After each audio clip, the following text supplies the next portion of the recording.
আজকে আমি অনলাইন থেকে কিনলাম আমুলের sundae strawberry and cheese ice cream.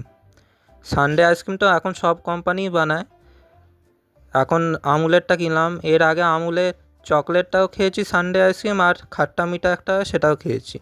এখন এই স্ট্রবেরি অ্যান্ড চিজটা কিনলাম। সানডে আইসক্রিম মানে হচ্ছে একটা চকলেট, নালে চকলেট সিরাপ দেয়, আর স্ট্রবেরিটা মনে হয়, হ্যাঁ বললাম, স্ট্রবেরি সিরাপ দিয়ে দেয়। আর এটা হচ্ছে চিজ, ইয়েলো রঙে আছে, নাহলে এমনি সাদা রঙের ভ্যানিলা আইসক্রিম থাকে, এটা হচ্ছে চিজ দিয়েছে, চিজ আইসক্রিম। খেয়ে দেখলাম ভালোই টেস্ট, স্ট্রবেরি সসটা ভালোই খেতে, আর চিজ আইসক্রিমটা ভালোই লাগছে, ভালোই লেগেছে খেতে। আপনারা কি কখনো এরকম সানডে আইসক্রিম খেয়েছে আমুলে স্ট্রবেরি অ্যান্ড চিজ? তাহলে কমেন্ট করে জানান। আর ভিডিওটি ভালো লাগলে লাইক, শেয়ার ও সাবস্ক্রাইব করে দেবেন। ধন্যবাদ।